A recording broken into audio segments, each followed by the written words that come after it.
Halo anak-anak semuanya, apa kabar? Berjumpa kembali di channel Gembira Belajar. Hari ini kita mau belajar tentang bagaimana caranya kita mendapatkan KPK. KPK itu adalah kelipatan persekutuan terkecil ya. KPK ini ada di dalam pelajaran matematika kelas 4 SD bab yang kedua ya, yang judulnya adalah KPK dan FPB. Hari ini kita akan belajar dulu tentang menentukan KPK ya. Ayo kita mulai. Kita akan membahas tentang KPK. KPK itu singkatan dari kelipatan persekutuan terkecil ya.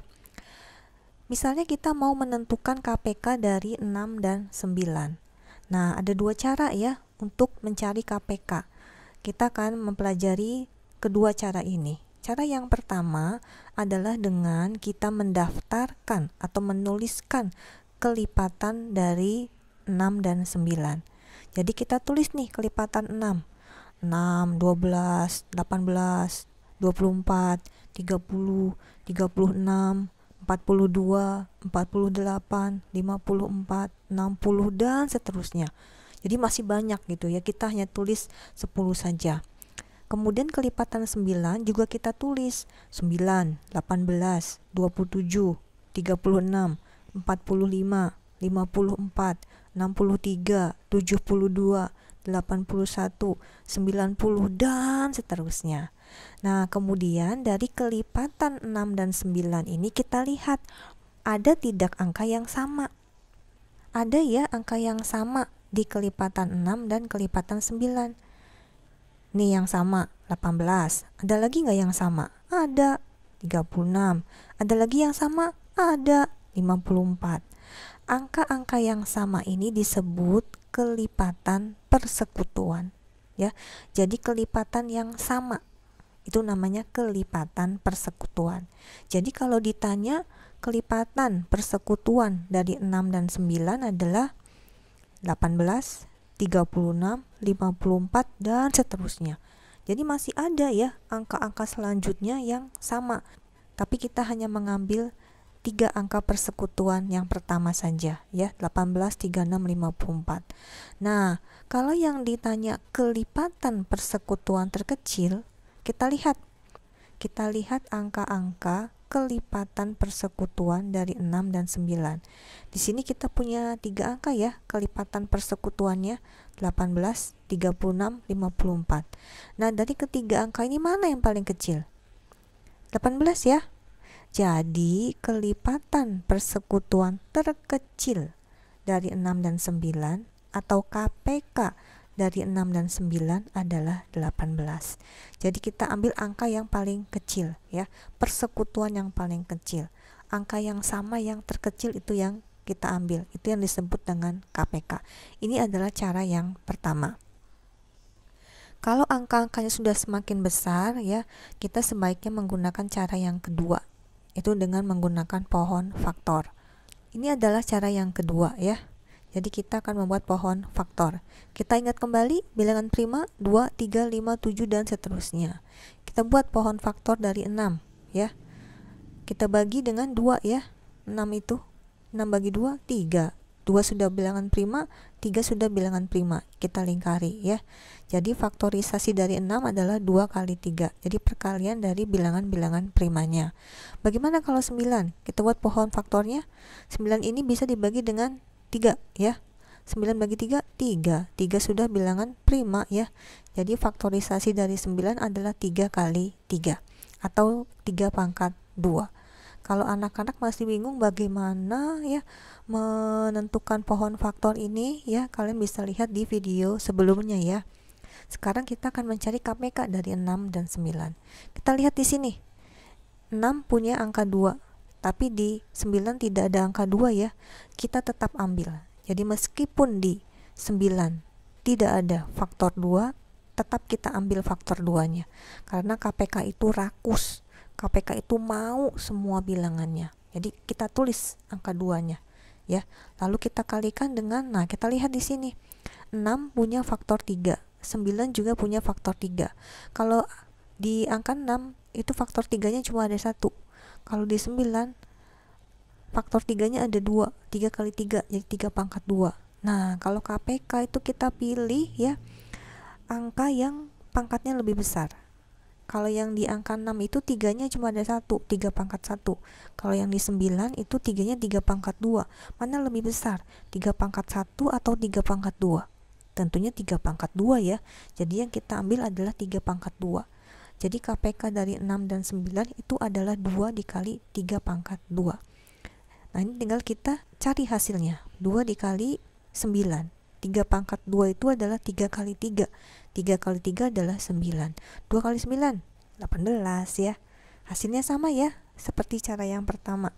KPK dari 6 dan 9 adalah 18. Sekarang kita akan mencoba lagi mencari KPK ya menggunakan cara yang kedua, yaitu pohon faktor. Di sini kita akan mencari KPK dari 32 dan 48. Kita buat dulu ya pohon faktor dari 32. Kita buat dulu pohonnya ya. Nah, seperti ini. Kita ingat lagi bilangan prima itu 2, 3, 5, 7 dan seterusnya. 32 itu bilangan genap, jadi bisa dibagi dengan 2. Tulis angka 2-nya ya di sebelah kiri sini. 32 bagi 2, 16. 2 ini sudah bilangan prima, boleh kita lingkari. 16 ini bukan bilangan prima. Jadi kita harus buat lagi pohon di bawah angka 16 ini. Seperti ini. 16 adalah bilangan genap, jadi bisa dibagi dengan 2. Tulis angka 2-nya ya. Lalu kita bagi 16 bagi 2, 8. 2 adalah bilangan prima, boleh kita lingkari. 8 ini bukan bilangan prima, jadi kita harus buat lagi pohon di bawahnya. Nah, seperti ini. 8 adalah bilangan genap, jadi bisa dibagi dengan 2. Tulis angka 2-nya. 8 bagi 2, 4 ya. 2 bilangan prima, kita lingkari. 4 bukan bilangan prima. Kita buat lagi pohon faktornya ya. 4 ini bilangan genap, jadi bisa dibagi dengan 2. Tulis angka 2-nya. 4 dibagi 2, 2 ya. Nah, ini 2 sudah bilangan prima, 2 juga sudah bilangan prima. Jadi ini bentuk faktorisasi dari 32. Ya, perkalian dari bilangan-bilangan primanya. Semuanya angka 2. Ada sebanyak 5 kali. Jadi 2 kali 2 kali 2 kali 2 kali 2. Karena perkalian 2-nya ada sebanyak 5 kali, ini boleh kita tulis menjadi 2 pangkat 5. Sekarang kita akan membuat pohon faktor untuk 48. 48 ya, kita buat pohon faktornya. Ini bilangan genap bisa dibagi dengan 2. 48 bagi 2 itu 24. 2 sudah bilangan prima, kita lingkari. 24 bukan bilangan prima. Kita buat pohon faktornya. 24 bilangan genap ya, bisa dibagi dengan 2. 24 bagi 2, 12. 2-nya kita lingkari karena bilangan prima. 12 bukan bilangan prima. Kita buat lagi pohonnya ya. Kita bagi lagi dengan 2 karena 12 ini bilangan genap. 12 bagi 2, 6 ya. 2-nya kita lingkari karena bilangan prima. 6-nya belum bilangan prima. Kita buat lagi pohonnya.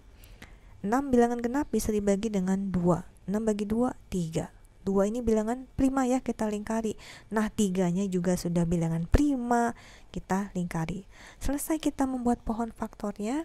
Sekarang kita buat faktorisasi primanya. Perkalian dari bilangan-bilangan prima.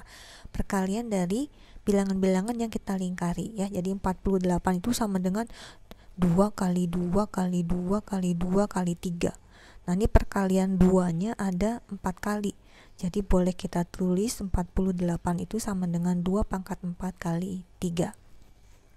Sekarang kita perhatikan bentuk faktorisasi primanya ya, dari 32 dan 48. Nah, seperti ini. Kita lihat bentuk faktorisasinya. Kita sekarang akan menentukan KPK-nya ya. Nah, kita lihat di sini ada faktor 2 pangkat 5 dengan 2 pangkat 4 ya. Nah, kita pilih yang pangkatnya paling besar. Jadi kalau KPK tuh mau pangkatnya yang paling besar. Mana yang paling besar? 2 pangkat 4 atau 2 pangkat 5? Tentunya 2 pangkat 5 ya, karena 5 lebih besar daripada 4. Jadi kita tulis di sini 2 pangkat 5. Nah, berikutnya di sini ada angka 3. 48 memiliki faktor 3, tapi 32 nggak punya ya faktor 3 ya. Nah, ini tetap kita ambil. Kita mau angka 3 ini. Karena kita mencari KPK. Jadi KPK itu rakus, mau semuanya. Meskipun 32-nya tidak memiliki faktor 3 ya, tetap kita ambil angka 3 ini. Jadi 2 pangkat 5-nya kita kalikan dengan 3 ya. Nah, lalu kita hitung ini berapa 2 pangkat 5 kali 3. 2 pangkat 5 itu berarti perkalian 2-nya ada sebanyak 5 kali. 2 kali 2 kali 2 kali 2 kali 2. Lalu dikalikan lagi dengan 3. 2 pangkat 5 adalah 32. 32 kali 3 itu adalah 96. Jadi KPK dari 32 dan 48 adalah 96. Anak-anak, itulah pelajaran kita hari ini tentang kelipatan persekutuan terkecil atau KPK. Ada 2 cara ya. Cara pertama dengan mendaftarkan semua kelipatan-kelipatannya lalu cari yang sama dan yang paling kecil. Cara yang kedua adalah menggunakan pohon faktor ya.